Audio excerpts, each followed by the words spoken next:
Prince Hyacinth and the Dear Little Princess. Once upon a time there lived a king who was deeply in love with a princess, but she could not marry anyone because she was under an enchantment. So the king set out to seek a fairy and asked what he could do to win the princess' love. The fairy said to him, "You know that the princess has a great cat which she is very fond of. Whoever is clever enough to tread on that cat's tail is the man she is destined to marry." The king said to himself that this would not be very difficult, as he left the fairy determined to grind the cat's tail to powder rather than not tread on it at all. You may imagine that it was not long before he went to see the princess, and Puss, as usual, marched in before him, arching his back. The king took a long step, and quite thought he had the tail under his foot, but the cat turned around so sharply that he only trod on air. And so it went on for 8 days, till the king began to think that this fatal tail must be full of quicksilver. It was never still for a moment.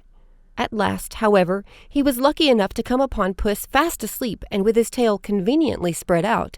So the king, without losing a moment, set his foot upon it heavily.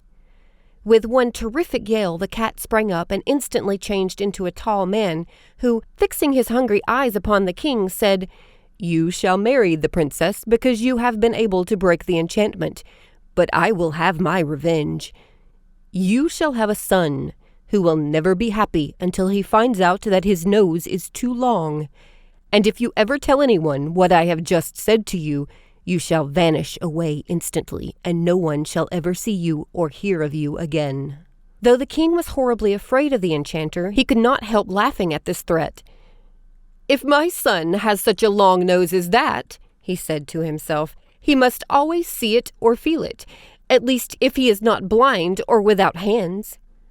But as the enchanter had vanished, he did not waste any more time in thinking, but went to seek the princess, who very soon consented to marry him. But after all, they had not been married very long when the king died, and the queen had nothing left to care for but her little son, who was called Hyacinth. The little prince had large blue eyes, the prettiest eyes in the world, and a sweet little mouth, but alas, his nose was so enormous that it covered half his face. The queen was inconsolable when she saw his great nose, but her ladies assured her that it was not really as large as it looked, but it was a Roman nose, and you had only to open any history to see that every hero has a large nose. The queen, who was devoted to her baby, was pleased with what they told her, and when she looked at Hyacinth again, his nose certainly did not seem to her quite so large. The prince was brought up with great care, and as soon as he could speak, they told him all sorts of dreadful stories about people who had short noses. No one was allowed to come near him whose nose did not more or less resemble his own, and the courtiers, to get into favor with the queen, took to pulling their babies' noses several times every day to make them grow long. But do what they would, they were nothing by comparison with the prince's. When he grew sensible, he learned history, and whenever any great prince or beautiful princess was spoken of, his teachers took care to tell him that they had long noses. His room was hung with pictures, all of people with very large noses, and the prince grew up so convinced that a long nose was a great beauty that he would not on any account have had his own a single inch shorter. When his 20th birthday was passed, the queen thought it was time that he should be married, so she commanded that the portraits of several princesses should be brought for him to see, and among the others was a picture of the dear little princess. Now, she was the daughter of a great king, and would some day possess several kingdoms herself, but Prince Hyacinth had not a thought to spare for anything of that sort. He was so much struck by her beauty. The princess, whom he thought quite charming, had, however, a little saucy nose, which in her face was the prettiest thing possible, but it was a cause of great embarrassment to the courtiers, who had got into such a habit of laughing at little noses that they sometimes found themselves laughing at hers before they had time to think. But this did not do at all before the prince, who quite failed to see the joke, and actually banished 2 of his courtiers who had dared to mention disrespectfully the dear little princess' tiny nose. The others, taking warning from this, learned to think twice before they spoke, and one even went so far as to tell the prince that, though it was quite true that no man could be worth anything unless he had a long nose, still, a woman's beauty was a different thing, and he knew a learned man who understood Greek and had read in some old manuscripts that the beautiful Cleopatra herself had a tip-tilted nose. The prince made him a splendid present as a reward for this good news, and at once sent ambassadors to ask the dear little princess in marriage. The king, her father, gave his consent, and Prince Hyacinth, who, in his anxiety to see the princess, had gone 3 leagues to meet her and was just advancing to kiss her hand when, to the horror of all who stood by, the enchanter appeared as suddenly as a flash of lightning, and snatching up the dear little princess, whirled her away out of their sight. The prince was left quite inconsolable, and declared that nothing should induce him to go back to his kingdom until he had found her again, and refusing to allow any of his courtiers to follow him, he mounted his horse and rode sadly away, letting the animal choose his own path. So it happened that he came presently to a great plain, across which he rode all day long without seeing a single house, and horse and rider were terribly hungry, when, as the night fell, the prince caught sight of a light, which seemed to shine from a cavern. He rode up to it and saw a little old woman who appeared to be at least 100 years old. She put on her spectacles to look at Prince Hyacinth, but it was quite a long time before she could fix them securely, because her nose was so very short. The prince and the fairy, for that was who she was, had no sooner looked at one another than they went into fits of laughter, and cried at the same moment, "Oh, what a funny nose!" "Not so funny as your own," said Prince Hyacinth to the fairy. "But, madam, I beg you to leave the consideration of our noses, such as they are, and to be good enough to give me something to eat, for I am starving, and so is my poor horse." "With all my heart," said the fairy.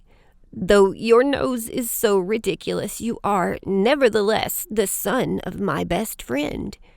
I loved your father as if he had been my brother. Now he had a very handsome nose." "And pray what does mine lack?" said the prince. "Oh, it doesn't lack anything," replied the fairy. "On the contrary, quite. There is only too much of it. But never mind. One may be a very worthy man, though his nose is too long. I was telling you that I was your father's friend. He often came to see me in the old times, and you must know that I was very pretty in those days. At least, he used to say so. I should like to tell you of a conversation we had the last time I ever saw him." "Indeed," said the prince, "when I have supped, and it will give me the greatest pleasure to hear it. But consider, madam, I beg of you, that I've had nothing to eat today." "The poor boy is right," said the fairy. "I was forgetting. Come in, then, and I will give you some supper. And while you're eating, I can tell you my story in a very few words, for I don't like endless tales myself.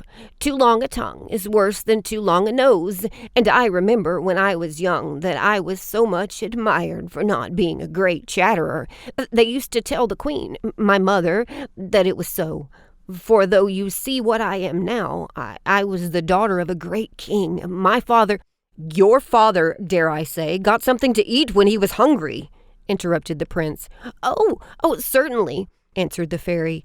"And you also shall have supper directly. I only wanted to tell you—" "But I really cannot listen to anything until I've had something to eat," cried the prince, who was getting quite angry, but then remembered that he had better be polite, as he much needed the fairy's help. He added, "I know that in the pleasure of listening to you I should quite forget my own hunger, but my horse, who cannot hear you, must really be fed." The fairy was very much flattered by his compliment, and said, calling to her servants, "You shall not wait another minute. You are so polite, and in spite of the enormous size of your nose, you are really very agreeable." "Plague take the old lady! How she does get on my nerves!" said the prince to himself. "One would almost think that mine had taken all the extra length that hers lacks. If I were not so hungry, I would soon have done with this chatterpie who thinks she talks very little.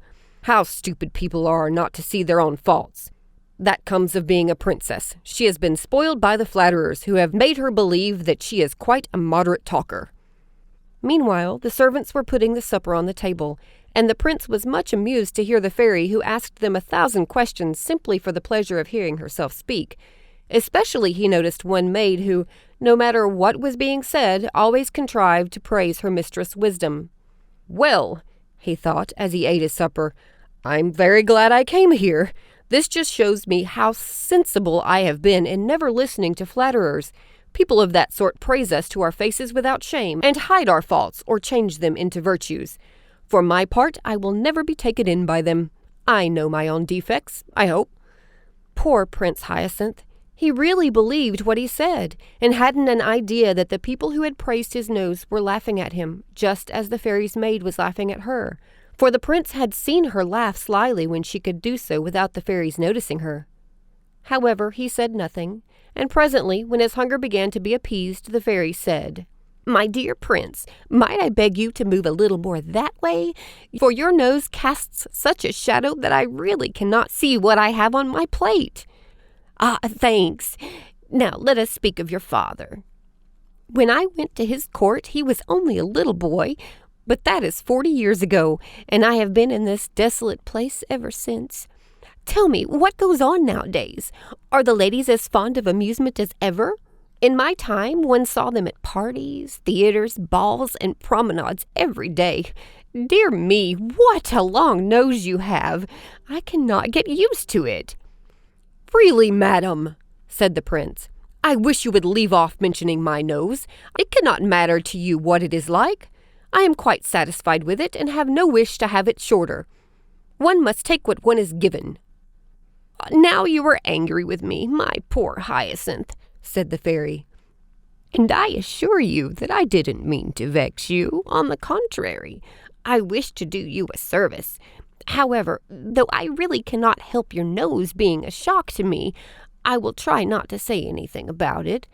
I will even try to think that you have an ordinary nose. To tell the truth, it would make 3 reasonable ones."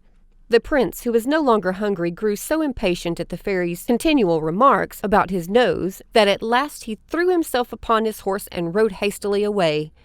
But wherever he came in his journeys, he thought the people were mad, for they all talked of his nose, and yet he could not bring himself to admit that it was too long.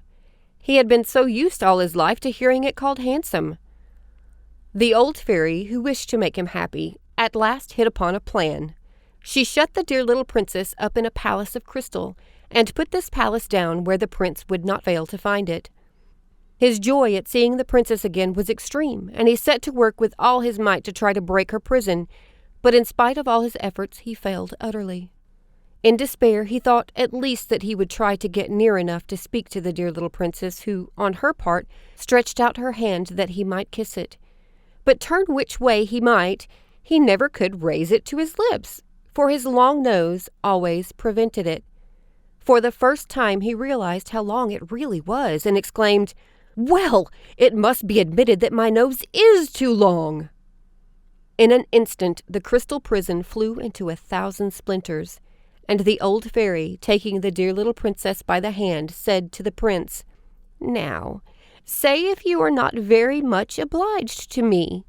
Much good it was for me to talk to you about your nose. You would never have found out how extraordinary it was if it hadn't hindered you from doing what you wanted to. You see how self-love keeps us from knowing our own defects of mind and body? Our reason tries in vain to show them to us. We refuse to see them until we find them in the way of our interests." Prince Hyacinth, whose nose was now just like anyone else, did not fail to profit by the lesson he had received. He married the dear little princess, and they lived happily ever after.